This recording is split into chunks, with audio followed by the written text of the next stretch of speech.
Revolution and Represent 107.3 FM. My name is Tarek. Now, listeners, you may remember not too long ago we had a spoken word artist by the name of Sully Breaks. Came down, dropped a live session, and a lot of you were excited about that. I was excited this morning when I opened up a package, had no idea what it was. Opened it up, put it in the player, pressed play, and it totally blew me away. It's his brand new piece from his brand new The Dorm Room EP. I'm going to have to let spoken word do what it does best and let it speak for itself. Brand new Sully Breaks.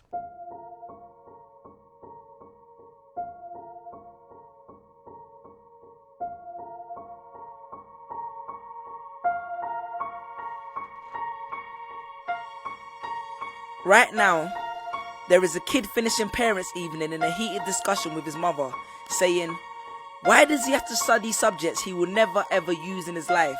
And she will look at him blank-eyed, stifle a sigh, think for a second, and then lie.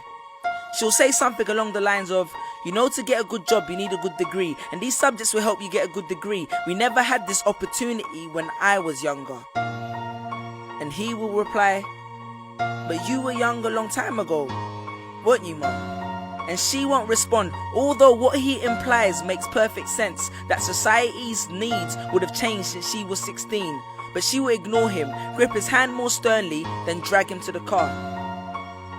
But what she doesn't know is that she didn't ignore him just to shut him up. She didn't lie because they were just returning from parents' evening and an argument in the hallway would look bad on her resume. She won't lie because she just spent the last 1 hour convincing a stern-faced teacher that she will ensure that her child studies more at home. No, she will lie simply because she does not know any better herself. Although her whole adult life she has never used or applied Pythagoras' theorem, pathetic fallacy, and still does not know the value of x, she will rely on society to tell her that her child, who has one of the sharpest minds in the school, is hyperactive, unfocused, easily distracted, and wayward. Students, how many equations, subjects, and dates did you memorize just before an exam never to use again? How many A grades did you get which were never asked for when you applied for a job? How many times have you remembered something 5 minutes just after the teacher said stop writing, only to receive your results 1 month later to realize that you were only 1 mark short of the top grade? Does that mean remembering 5 minutes earlier would have made you more qualified for a particular job? Well, on the application form it would have. We all have different abilities, thought processes, experiences and genes. So why is a class full of individuals tested by the same means? So does that mean Sherelle thinks she's dumb because she couldn't do a couple of sums? And if this issue is not addressed properly, it then becomes a self-fulfilling prophecy. Then every school has the audacity to have a policy on equality. The irony. Exams are society's methods of telling you what you're worth. But you can't let society tell you what you are, because it's the same society that tells you that abortion is wrong but then looks down on teenage parents. The same society that sells products to promote natural hair, looks and smooth complexion, with the model on the box half photoshopped and has fake lashes and hair extensions, with pastors that preach charity but own private jets, imams that preach against greed but are all fat, parents that say they want educated kids but constantly marvel at how rich Richard Branson is, governments that preach peace but endorse wars, that say they believe so much in the importance of higher education and further learning, then why increase tuition fees every single year? I believe Miss Jefferson when she took me into the office and said that my exams would be imperative to my success, because we was taught to always follow when Miss Jefferson led.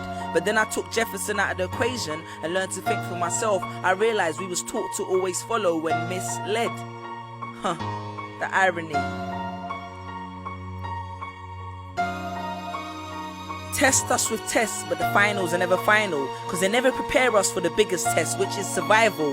And what I suggest is fairly outlandish, so I do not expect everyone to understand this, except for the kids who knows what it feels like to be worth no more than that D or that A that you get on results day, and the ones whose best stories were never good enough for the English teacher, because apparently you missed out key literal techniques, did not follow the class plan, and the language was too informal for him to understand. But then he'd reference Hamlet and Macbeth, and you'd fight the urge to express your contempt by partially clenching your fist with only your medius finger left protruding in the middle of your hand, and then asks if he was aware that Shakespeare was known as the innovator of slang, or the kid at the back of the class who thinks, why am I studying something that doesn't fuel my drive? But then when confronted with a maths problem, his eyes come alive. So this one is for my generation, the ones who found what they were looking for on Google, the ones who followed their dreams on Twitter, pictured their future on Instagram, accepted destiny on Facebook. This one's for my failures and my dropouts, for my unemployed graduates, my shop assistants, cleaners and cashiers with bigger dreams, my self-employed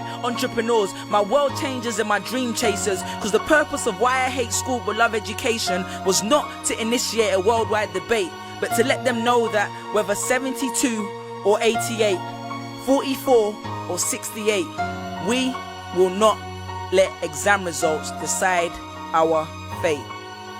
Peace. Just these pictures on my phone, sitting all alone, visualizing home. And all my friends were just these pictures on my phone, pictures on my phone.